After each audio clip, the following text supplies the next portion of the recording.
ಮುನ್ನೂರು ಗ್ರಾಮ ಪಂಚಾಯತ್ ವ್ಯಾಪ್ತಿದ ಪೀಟರ್ ಅಪೋಸ್ ಮಾಲಕತ್ವದ ರಾಣಿಪುರ ಸ್ಟೋರ್ ಸೋಮವಾರ ರಾತ್ರಿ ಬತ್ತಿನ ಜೋರ್ದ ಬರ್ಸ ಬೊಕ್ಕ ತೆಡಿಲ್ಗ್ ಅಂಗಡಿ ಪೂರ್ತಿ ಭಸ್ಮ ಆತಂಡು. ಅಂಗಡಿ ಡುಪ್ಪುನ ದಿನಸಿ ಸಾಮಗ್ರಿ ಮೂಜಿ ಫ್ರಿಡ್ಜ್ ಬೊಕ್ಕ ಕಟ್ಟೊಂಡು ಸೇರ್ಲಕ ಸುಮಾರು 20 ಲಕ್ಷದ ಹೆಚ್ಚ ನಷ್ಟ ಆತಂಡು.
ರಾತ್ರಿ 1:30 ಗಂಟೆಗೆ ಸಾಧಾರಣ ಗುಡುಗು ಬಂದಿತ್ತು. ಆ ಗುಡುಗು 1:30 ಆ ಗುಡುಗು ಬಂದ ಮೇಲೆ ಅಂಗಡಿಗೆ ಹಾನಿಯಾಗಿದೆ. ನಮಗೆ 3 ಗಂಟೆಗೆ ಗೊತ್ತಾದದ್ದು. ಹಾಗೆ ನಾವು ಹೊರಗೆ ಬಂದಾಗ ಮತ್ತೆ ಫೈರ್ ಸ್ಟೇಷನ್ಗೆ ಹೇಳಿಸಿ ಅವನು ತರಿಸಿ ಅವನು ಬೆಂಕಿ ನಿಲ್ಲಿಸುವಂತೆ ಮಾಡಿದ್ದೇವೆ. ತುಂಬ ಹಣ 20 ಲಕ್ಷ ನಷ್ಟವಾಗಿದೆ. ಮಳೆ ಸಂಪೂರ್ಣ ಬಿರುಕು ಬಿಟ್ಟಿದೆ. ನನಗೆ ಸರ್ಕಾರ ಪರಿಹಾರ ಕೊಡಬೇಕಾಗಿ ಕೇಳಿಬಿಡ್ತೇನೆ. ಹಾಗೆ ನನ್ನ ಮನೆ ಕೂಡ ಇದು ಡ್ಯಾಮೇಜ್ ಆಗಿ ಸ್ಲ್ಯಾಪ್ ಎಲ್ಲ ಒಡೆದು ಹೋಗಿ ಎಲ್ಲ ಸೋರ್ತಾ ಇದೆ. ಮತ್ತೆ ಸಿಡಿಲ್ ಬಂದಿದೆ. ತೂತ ಬೆಚ್ಚಗು ಪಿರವುಡುಪುನ ಇಲ್ಲಾಗ್ಲ ಹಾನಿ ಆದಿತದು ಇಲ್ಲು ತೋರೊಂದುಂಡು.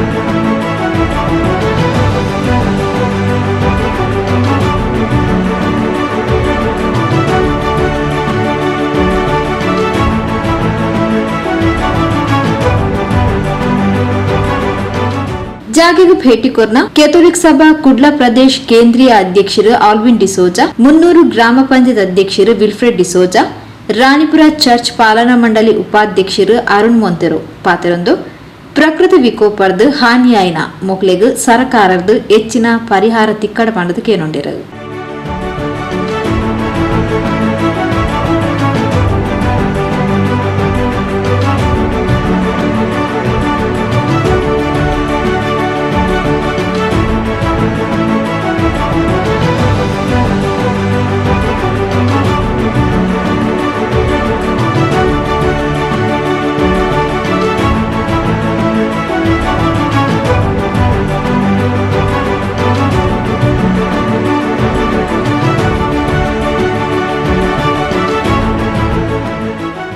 ಮುನ್ನೂರು ಗ್ರಾಮದ ಪೀಟರ್ ಅಪೋಸ್ರವರ ಈ ಒಂದು ಅಂಗಡಿ ಅವರು ಉದ್ಯಮವನ್ನು ಮಾಡ್ತಾಯಿದ್ರು.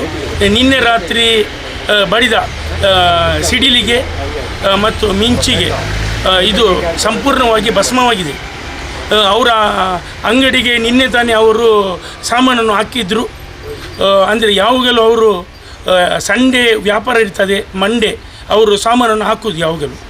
ಆದ್ದರಿಂದ ಅವರು ನಿನ್ನೆ ತಾನೇ ಅಂಗಡಿಯಲ್ಲಿ ಎಲ್ಲ ಸಾಮಾನನ್ನು ಹಾಕಿ ನಿನ್ನೆ ರಾತ್ರಿ ಬಡಿದ ಸಿಡಿಲಿಗೆ ಗುಡುಗಿಗೆ ಸಂಪೂರ್ಣ ಅಂಗಡಿ ಭಸ್ಮ ಆಗಿದೆ. ಒಂದು ಸಾಧಾರಣ ಒಂದು 20 ಲಕ್ಷದವರೆಗೆ ನಷ್ಟವಾಗಬಹುದು. ಅಂದರೆ ಯಾಕೆಂತ ಹೇಳಿದರೆ ಬಿಲ್ಡಿಂಗ್ ಎಲ್ಲವೂ ಕ್ರ್ಯಾಕ್ ಆಗಿದೆ. ಆ ಬಿಲ್ಡಿಂಗಿನ ಹಿಂಬದಿಯಲ್ಲಿ ಅವರ ಮನೆ ಇದೆ. ಮನೆ ಈಗನೇ ಸೋರ್ತಾ ಉಂಟು. ಅಂದರೆ ಈ ಸಿಡಿಲು ಮತ್ತು ಗುಡುಗಿಗೆ ಅದು ಮನೆ ಮತ್ತು ಅಂಗಡಿ ಸಂಪೂರ್ಣ ಕ್ರ್ಯಾಕ್ ಆಗಿದೆ. ಮೇಲ್ಛಾವಣಿ ಅಂದರೆ ಮೇಲಿನ ಸ್ಲ್ಯಾಬ್ ಕ್ರ್ಯಾಕ್ ಆಗಿ ನೀರು ಬೀಳ್ತಾ ಉಂಟು. ಜೀವ ಹಾನಿಯೇನೂ ಆಗಲಿಲ್ಲ. ಆದರೂ ಸರ್ಕಾರ ಇದಕ್ಕೆ ಸ್ಪಂದಿಸಿ ಅವರಿಗೆ ಸೂಕ್ತ ಪರಿಹಾರ ಕೊಡಬೇಕು. ಈಗ ತಾನೇ ತಹಸೀಲ್ದಾರರವರು RAR ಅವರು ಬರ್ತಾರೆ ಅಂತ ಹೇಳಿದ್ದಾರೆ ಮತ್ತು ಮೀಡಿಯಾದವರು ಬಂದಿದ್ದಾರೆ. ತಾವು ಈ ಸಮಸ್ಯೆಯನ್ನು ಸ್ಪಂದಿಸಿ ಅವರಿಗೆ ಸೂಕ್ತ ಪರಿಹಾರ ಕೊಡಬೇಕಾಗಿ ನಾನು ಸರ್ಕಾರವನ್ನು ಮಗದೊಮ್ಮೆ ಒತ್ತಾಯ ಮಾಡ್ತಾ ಇದ್ದೇನೆ. ರಾಣಿಪುರ ಶಾಲೆಯ ಮುಂಭಾಗದಲ್ಲಿರುವ ಪೀಟರ್ ಪುಸ್ತಕರ ಅಂಗಡಿ ಅವರು ನೆನೆ ತಾನೇ ಎಲ್ಲ ಸಾಮಗ್ರಿಗಳನ್ನು ಸೋಮವಾರ ದಿವಸ ಖರೀದಿಸುವಂಥದ್ದು ಸುಮಾರು ಸಾಮಗ್ರಿಗಳು ಖರೀದಿಸಿದ್ದು ಮುಂಜಾನೆಯ ಸಿಡಿಲಿಗೆ ಸಂಪೂರ್ಣವಾಗಿ ಭಸ್ಮವಾಗಿರ್ತದೆ. ಹಾಗೆಯೇ ಶಾಲೆ ಮುಂದ್ಗಡೆ ಇರುವುದರಿಂದ ಶಾಲೆಗೆ ಬೇಕಾದಂಥ ಕೆಲವು ಸಾಮಗ್ರಿಗಳು, ಮಕ್ಕಳಿಗೆ ಉಪಯೋಗವಂಥದ್ದು ಬುಕ್ಕು, ಪೆನ್ಸಿಲ್, ಪೆನ್ ಇಂಥವು ಸ್ಟೇಷನರಿ ಸಾಮಗ್ರಿಗಳು ಇಂಥವು ಕೂಡ ಭಸ್ಮವಾಗುತ್ತದೆ. ಹಾಗೂ ಅಂದಾಜು ಎಷ್ಟು ಲಕ್ಷಗಟ್ಟಲೆ ಅವರಿಗೆ ನಷ್ಟವಾಗುತ್ತದೆ. ಇದನ್ನು ನಮ್ಮ ಸರ್ಕಾರ ವತಿಯಿಂದ ಅಥವಾ ಸಂಪೂರ್ಣವಾಗಿ ಏನಾದರೂ ಅವರಿಗೆ ಸಿಗುವಂಥ ಒಂದು ವ್ಯವಸ್ಥೆ ಆಗಬೇಕೆಂದು ನಂದು ವಿನಂತಿ. ರಾಣಿಪುರ ಸ್ಟೋರು ಇವರು ನಮ್ಮ 300 ಗ್ರಾಮದಲ್ಲಿ ಪ್ರತಿ ಗ್ರಾಮಸ್ಥರಿಗೆ ಒಂದು ಉಪಕಾರ ಮಾಡುವಂಥ ಜನ. ಒಂದು ಬಸ್ಸಿನ ಟೈಮ್ ಹೇಳಲಿಕ್ಕೆ ಮತ್ತು ಯಾರಾದರೂ ಅಪರಿಚಿತರು ಬಂದರೆ ಅವರಿಗೊಂದು ಅಡ್ರೆಸ್ ಹೇಳಿ, ಈ ಗ್ರಾಮದಲ್ಲಿ ಒಂದು ಒಳ್ಳೆಯ ಸಮಾಜ ಸೇವಕರು ಮತ್ತು ಎಲ್ಲರಿಗೆ ಬೇಕಾದವರು ಪಾಪ ಜೀವನಾಂಶಕ್ಕೋಸ್ಕರ ಅಂಗಡಿ ನಡೆಸ್ತಿದ್ದಾರೆ. ಬಡ ಕುಟುಂಬ, ಇವರ ಕುಟುಂಬದಲ್ಲಿ ಆರ್ಥಿಕ ಕಷ್ಟ ಉಂಟು. ಇವರ ಭಾಗ್ಯಸ ಬಿಲ್ಡಿಂಗ್ ಸಾಧಾರಣ ಎಲ್ಲ ಮನೆ ಸಂಪೂರ್ಣ ನಾಶ ಆಗಿದೆ. ಇಲ್ಲಿ ಫ್ರಿಡ್ಜ್ ಆಗಿರ್ಬೋದು, ಪ್ರತಿಯೊಂದು ಉಪಕರಣಗಳು ನಾಶ ಆಗಿದೆ. ಈ ಅಂಗಡಿಯಲ್ಲಿದ್ದ ಸಾಮಗ್ರಿಗಳು ಸುಮಾರು 20 ಲಕ್ಷ ತನಕ ಇವರಿಗೆ ಡ್ಯಾಮೇಜ್ ಆಗಿದೆ. ಇದನ್ನು ನಮ್ಮ ಸರ್ಕಾರ ಎಚ್ಚೆತ್ತುಕೊಂಡು ಇವರಿಗೆ ಸೂಕ್ತ ಪರಿಹಾರ ಕೊಡಬೇಕು. ನಮ್ಮ ಈ ಭಾಗದ ಶಾಸಕರಾದ ಸನ್ಮಾನ್ಯ UT ಖಾದರ್ ಅವರು, ನಮ್ಮ ಸಭಾಪತಿಯವರು ತುರ್ತು ಇದನ್ನು ಮನವರಿಕೆ ಯಾವ ಇಲಾಖೆಗೆ ಈ ವಿಷಯವನ್ನು ಮುಟ್ಟಿಸಬೇಕು. ಈ ವಿಷಯವನ್ನು ಆದಷ್ಟು ಬೇಗ ನಮ್ಮ ಶಾಸಕರು ನಮ್ಮ ಗ್ರಾಮದ, ನಮ್ಮ ಉಳ್ಳಾಲ ತಾಲೂಕಿನ ಪ್ರತಿಯೊಂದು ಈ ಪ್ರಕೃತಿ ವಿಕೋಪದಲ್ಲಿ ಯಾವುದೆಲ್ಲ ಉಳ್ಳಾಲ ತಾಲೂಕಿನಲ್ಲಿ ಡ್ಯಾಮೇಜ್ ಆಗಿದೆ ಪ್ರತಿಯೊಂದು ಮನೆಗೆ ಕೂಡ ನಮ್ಮ ಶಾಸಕರು, ಸಭಾಪತಿಯವರು ಇದನ್ನು ಕೂಡಲೇ ಸರ್ಕಾರದಿಂದ ಮಾತಾಡಿ, ನಮ್ಮ ಸಿದ್ದರಾಮಯ್ಯ ಸರ್ಕಾರ ಹತ್ರ ಮಾತಾಡಿ ಸೂಕ್ತ ಪರಿಹಾರ ಕೊಡಬೇಕು. ತೀರಾ ಬಡವರು ತುಂಬ ನಾಟಕಲ್ಲಲ್ಲಿ ಕೂಡ ಮೊನ್ನೆ ಮನೆ ಒಂದು ಕುಸಿದಿದ್ದೆ, ಅಂಗವಿಕಲರು ಆ ಮನೆಯಲ್ಲಿದ್ದಾರೆ. ಆ ಮನೆಗೆ ಕೂಡ ಸೂಕ್ತ ಪರಿಹಾರ ಕೊಡಬೇಕು. ಹಾಗೆ ನಮ್ಮ ಪೀಟರ್ ಅಪೋಸ್ ಕೂಡ ಅವರು ಕೂಡ ತುಂಬ ಕಷ್ಟದಲ್ಲಿದ್ದಾರೆ. ಮತ್ತು ಅವರ ಹೆಂಡತಿ ಕೂಡ ಒಂದು ಬೇರೆ ಒಂದು ಶಾಲೆಯಲ್ಲಿ ಬಸ್ಸಿನಲ್ಲಿ ಕೆಲಸ ಮಾಡಿ ಬರುವುದು, ದಿನಕ್ಕೆ ಒಂದು ಜೀವನಾಂಶಕ್ಕೆ ತುಂಬ ಕಷ್ಟಪಡ್ತಿದ್ದಾರೆ. ಇಂಥವರಿಗೆ ನಮ್ಮ ಸರ್ಕಾರದಿಂದ ನಮ್ಮ ಆದಷ್ಟು ಜಾಸ್ತಿ ಪರಿಹಾರ ಕೊಡಬೇಕು. ಕಂದಾಯ ಇಲಾಖೆಯಿಂದ ನಮ್ಮ ತಹಸೀಲ್ದಾರರು ಅವರು ಕೂಡ ಇಲ್ಲಿ ಸ್ಪಾಟ್ಗೆ ಬಂದು ಮತ್ತು ಮಾಧ್ಯಮ ಮಿತ್ರರು ಆದಷ್ಟು ಪರಿಹಾರ ಸಿಗುವ ಹಾಗೆ ನಿಮ್ಮ ಸಹಕಾರ ನಮಗೆ ಪ್ರಚಾರ ಮಾಡಬೇಕು. ಇದನ್ನು ಉಳ್ಳಾಲ ತಾಲೂಕಿನ ಮಟ್ಟದಲ್ಲಿ ಯಾವ ಇಲಾಖೆಯಿಂದ ಇವರಿಗೆ ಪರಿಹಾರ ಕೊಡಲಿಕ್ಕಾಗ್ತದೆ ಅಷ್ಟು ಒಂದು ಪರಿಹಾರ ಕೊಡಬೇಕಂತ ಈ 300 ಗ್ರಾಮದ ಅಧ್ಯಕ್ಷನಾಗಿ ನನ್ನ ಈ ಸರ್ಕಾರಕ್ಕೆ ಒಂದು ಮನವಿ ಅಂತ ಹೇಳ್ತಾ, ನನ್ನ 2ನೇ ವಾರ್ಡಿನ ಮತ್ತು ಪಕ್ಕದಲ್ಲಿ 7ನೇ ವಾರ್ಡ್ ಮತ್ತು 2ನೇ ವಾರ್ಡಿನ ಸಂಪರ್ಕದಲ್ಲಿ ಇವರ ಮನೆ ಇರೋದು. ಇವರಿಗೆ ನಾವು ಎಲ್ಲರೂ ಸೇರಿ ನಮ್ಮಿಂದ ಆದಷ್ಟು ಇವತ್ತು ಈ ಗ್ರಾಮಸ್ಥರು, ಇಡೀ 300 ಗ್ರಾಮಸ್ಥರು ಪ್ರತಿಯೊಬ್ಬರು ಬೇಸರ ಆಗಿದೆ. ನಮ್ಮ ಪೀಟರ್ ಅಪೋಸ್ ಅವರು ಬೇಕಾದ ವ್ಯಕ್ತಿ, ಎಲ್ಲರಿಗೆ ಬೇಕಾದ ವ್ಯಕ್ತಿ, ಅವರು ದುಃಖಿತರು ಎಲ್ಲ ಕಡೆಯಿಂದ ಅವರ ಸುದ್ದಿ ಕೇಳಿ ಇಲ್ಲಿ ಬಂದಿದ್ದಾರೆ. ಎಲ್ಲರ ಪ್ರಯತ್ನ ಉಂಟು. ದೇವರು ಅವರ ಇಡೀ ಕುಟುಂಬವನ್ನು ರಕ್ಷಣೆ ಮಾಡಿದ್ದಾರೆ. ಮಲಗಿದಲ್ಲಿ ಅವರಿಗೆ ಗೊತ್ತಾಗಲಿಲ್ಲ. ಊರಿನವರು ಬಂದಾಗ ಅವರಿಗೆ ಹೇಳಿ ಅವರನ್ನು ಮಗನಿಗೆ ಅವನು ಒಳಗೆ ಹೋಗುವಾಗ ಅವನಿಗೆ ಕೂಡ ಸ್ವಲ್ಪ ಹಾನಿಯಾಗಿದೆ. ಅವನ ಮುಖಕ್ಕೆಲ್ಲ ಬಾಸುಂಡೆ ಬಂದಿದೆ ಬೆಂಕಿಯ ನಾಲೆಯಿಂದ. ಪುಣ್ಯ ಅವರ ಕುಟುಂಬ ಬದುಕಿ ಉಳಿದಿದೆ. ಇದನ್ನು ಪರಿಗಣಿಸಿ ಸರ್ಕಾರ ಕೂಡಲೇ ಇವರಿಗೆ ಪರಿಹಾರ ಕೊಡಬೇಕಂತ ನನ್ನ ವಿನಂತಿ. ತಹಶೀಲ್ದಾರ್ ಪ್ರಭಾಕರ್ ಖಜೂರು ಜಾಗೆಗೂ ಭೇಟಿ ಕೊರ್ದು ಸರ್ಕಾರದ ತಿಕ್ಕುನ ಪರಿಹಾರಗಾದ 100% ಪ್ರಯತ್ನ ಮಲ್ಪ ಪಂಡ ತೆರಿಪಾಯರು.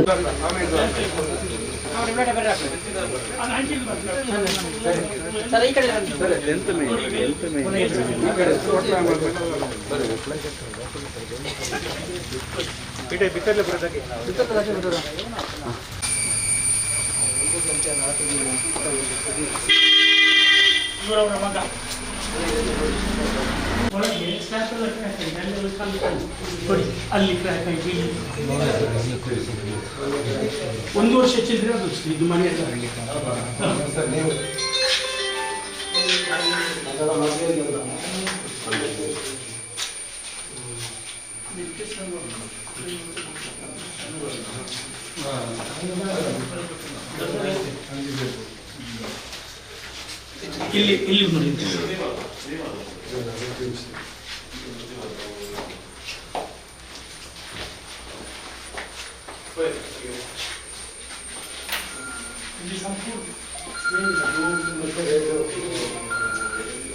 ಈಗ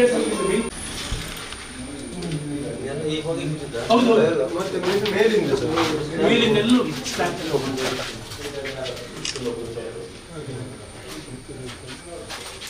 ಇಲ್ಲಿ ನೋಡಿ, ಅಲ್ಲಿಂದ ನೀವು ನೋಡಿದ್ರೆ ಎಲ್ಲ ಸ್ಲ್ಯಾಬ್ ಎಲ್ಲ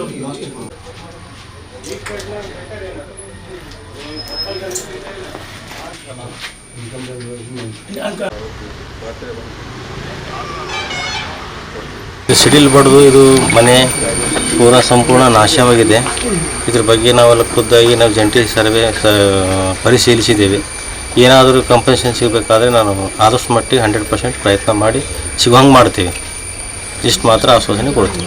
ಮ್ಯಾಕ್ಸಿಮ್ ಡಿಸೋಜಾ, ಪಂಚಾಯತ್ ಸದಸ್ಯರು ಹಸನಬ್ಬ, ನವೀನ್ ಡಿಸೋಜಾ, ಬಾಬು ಶೆಟ್ಟಿ, ಪುಷ್ಪಲತಾ ಅಂಚನ್ ಈ ಪೊರ್ತೋಟುಗೇತರು. ಗ್ರಾಮ ಕರಣಿಕೆರು ರೇಷ್ಮಾ, ಕಂದಾಯ ಅಧಿಕಾರಿ ಮಂಜುನಾಥ್, ಪಂಚಾಯತ್ ಅಭಿವೃದ್ಧಿ ಅಧಿಕಾರಿ ರವೀಂದ್ರ ರಾಜೀವ ನಾಯಕ್ ಜಾಗೆಗೂ ಭೇಟಿ ಕೊರಿಯರು.